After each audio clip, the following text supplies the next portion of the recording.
lot of nurses are leaving bedside and going back to school, or they're leaving the nursing field completely. 10:30, no later than drop them drawers. I know what you want. I ask myself, is this shit real?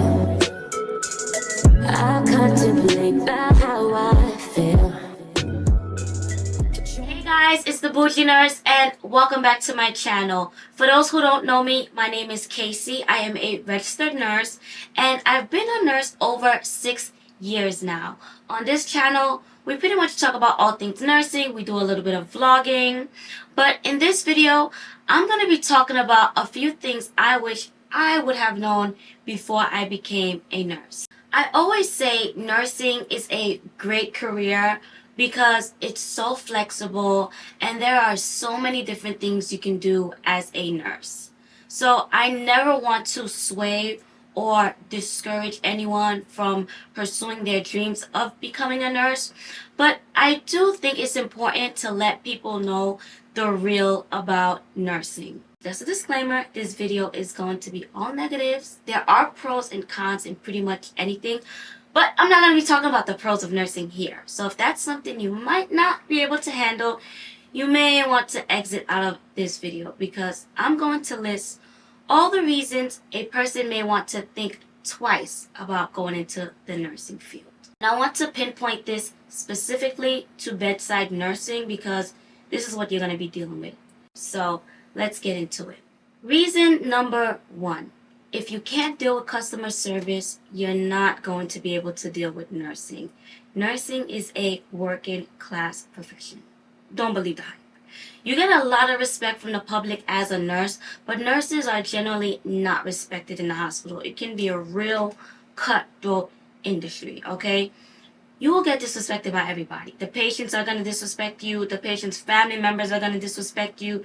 Your manager may disrespect you. The CNAs, the older nurses, especially if they've been on the unit longer than you and you're a new nurse, they're going to try to chew you up and spit you out and try to bully you. Do not let anybody see you sweat or cry. If you gotta take your behind in the bathroom, in the corner, or in the locker room to let it all out, do that. But the minute you let them see you shed a tear, they will think they won. And don't go in there doing the opposite either. Don't go in there with the rah-rah, with the attitude, trying to fight. You're gonna have to keep your demeanor and composure in check. Reason number two. Now, on top of getting disrespected by everyone, you're going to be doing everyone's job. So in nursing school, they paint this picture that you're going to have this certain amount of patients, and you're going to have a phlebotomist, and you're going to have a tech. And when you take the NCLEX also paints this perfect picture that you're going to have all the assistance you need to do your job efficiently. But when you get to the floor, you don't have a phlebotomist, you don't have a CNA, you don't have a secretary to answer when the family calls, you don't have a respiratory therapist, and you're going to be doing everybody's job. So imagine this.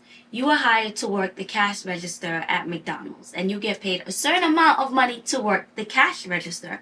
But on top of working the cash register, you got to be flipping burgers in the back. On top of flipping burgers in the back, you got to go clean the bathroom. And on top of cleaning the bathroom, you got to also handle the drive-thru orders. And when you get back to the cash register, you're flustered. You might shortchange someone $5 or give someone an extra $5 because you're so busy doing everyone's job. You can't focus on doing your own job. That is nursing in a nutshell. And when something goes wrong because you're so busy wearing all these hats, guess who gets blamed?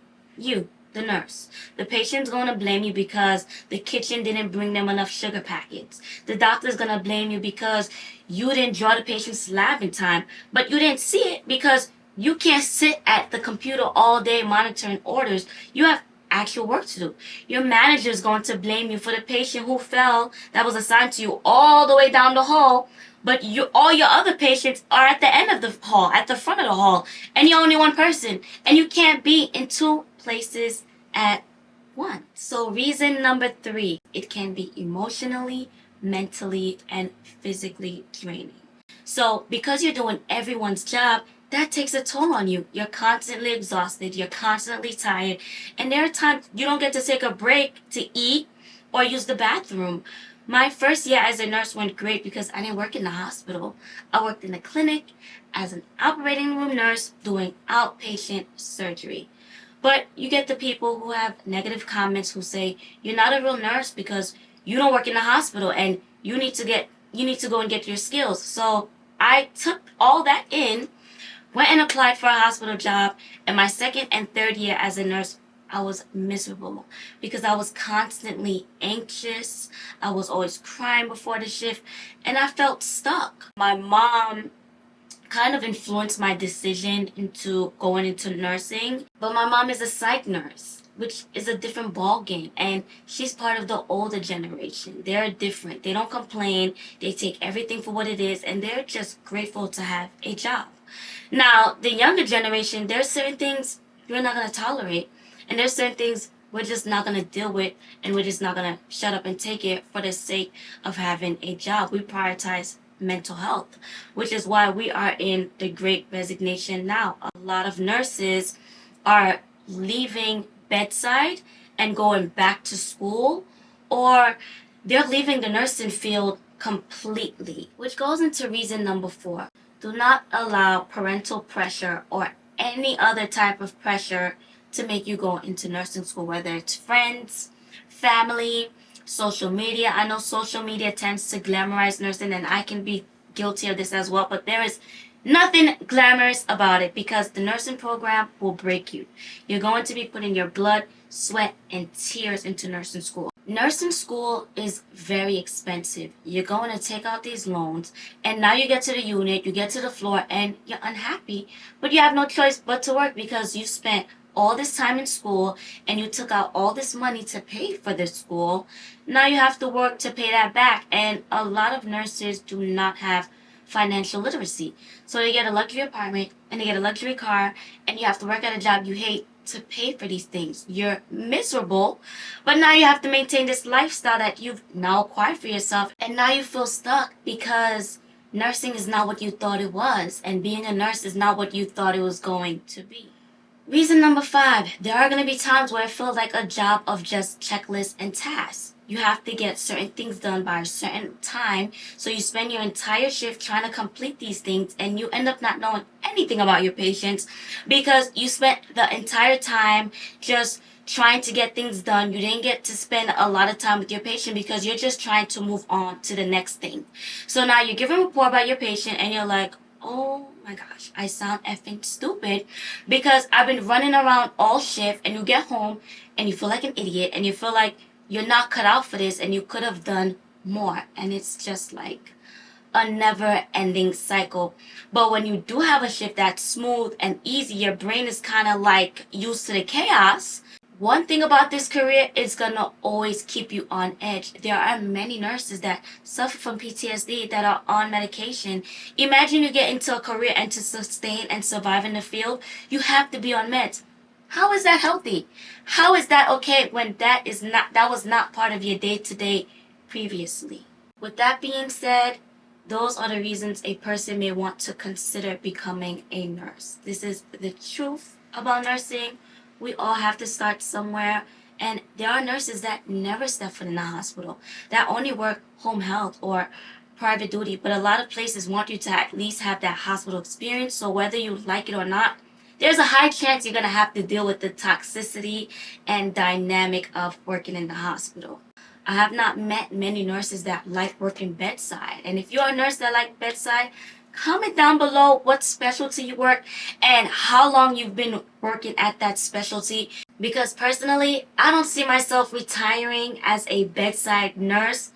Shout out to those nurses that worked 30, 40 plus years in bedside. I just can't do it. I'm going on 7 years this year, and I think I have maybe about a year or 2 left in me.